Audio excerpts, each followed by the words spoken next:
They called him slow, old, useless. The new manager laughed in front of everyone and said, "People like you don't belong in a modern company."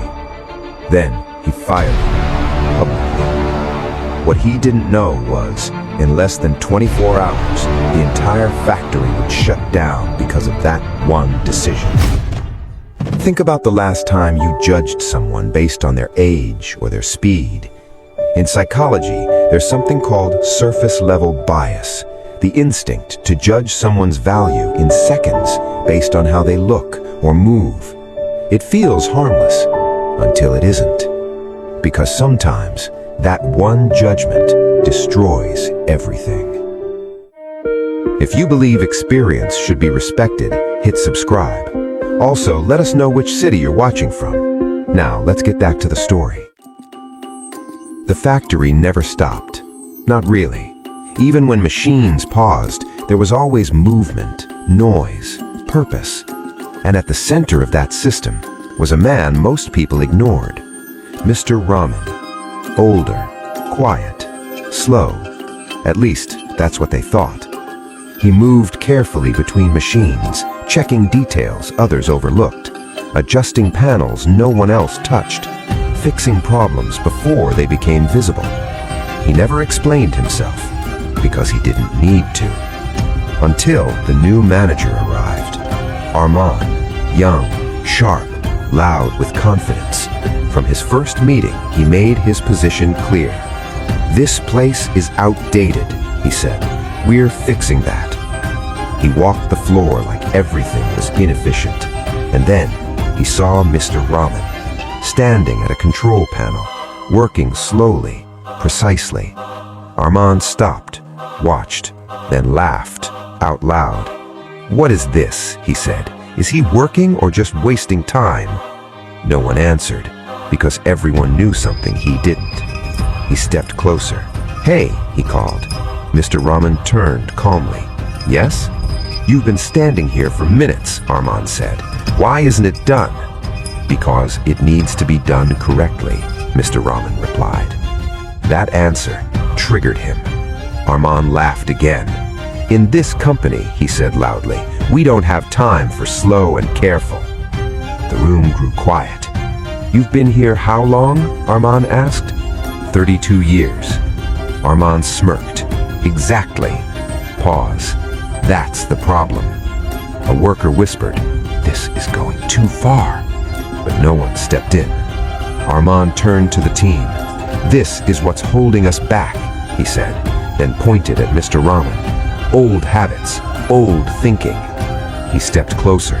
"You know what we call that?" Silence. Dead weight. The word echoed across the floor, public, sharp.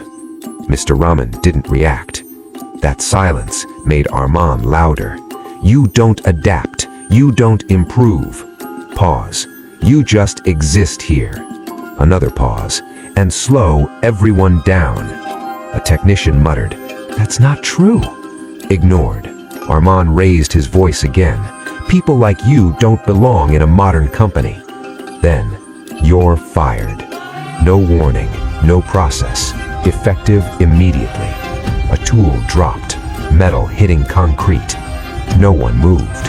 Mr. Rahman looked at him, calm. "Are you sure?" he asked. "Yes," Rahman replied. Mr. Rahman nodded, removed his gloves, placed them down. "I hope everything runs smoothly," then walked away. No anger, no resistance, just quiet. At first, nothing happened. A delay, a warning light. Then, everything started failing. "Pressure spike," someone shouted. "System lag. Controls not responding." Alarms began. One, then many. Louder, faster. The entire floor shifted from routine to chaos. Rahman rushed in. "What's happening?" he demanded. "No idea," someone shouted. "The system's not responding." "Reset it. We tried." A screen flickered, then died. A machine stopped, then another. Production slowed, then stopped completely. Silence, except alarms and panic. Then a timer appeared. Critical failure, 45000. Countdown, real, visible. What is that? Rahman asked. No answer. Talk to me, he shouted. A senior technician stepped forward. That's a collapse protocol. How do we stop it? Silence. We don't know. Everything changed. What do you mean you don't know? Yelled Rahman. You work here. An engineer said quietly. Mr. Rahman handled this system. Silence. Heavy. Rahman froze. No, that's not possible. He built the manual overrides, another added. No one else knows the sequence. The timer dropped. 39:12. Panic escalated, machines overheating, workers backing away. We're gonna lose everything, someone shouted. Rahman grabbed his phone, hands shaking, called the owner. The owner arrived fast. What happened? He demanded. System failure, unexpected. Who maintains it? The owner cut in. Silence. Then, Mr. Rahman. The owner's face changed instantly. Where is he? Rahman spoke quietly. I fired him. Silence. Absolute. The timer. 32:05. You fired the one person who understands this system? The owner said. Rahman couldn't answer, because now he understood. Too late. Call him, the owner said. Now. Rahman dialed, hands trembling. The phone rang, then answered. Yes? Calm voice, unchanged. We need you back, Rahman said. Pause. I thought I didn't belong, Mr. Rahman replied. Silence filled the room. We made a mistake, Rahman admitted. The timer, 29:44. Pause. Then, I'll come, he said. He returned the same way he left. Quiet, calm, unchanged. But the room was different. Respect, real, urgent.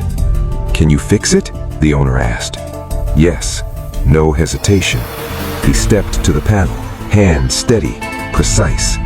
One switch, pause, another, sequence. No one spoke.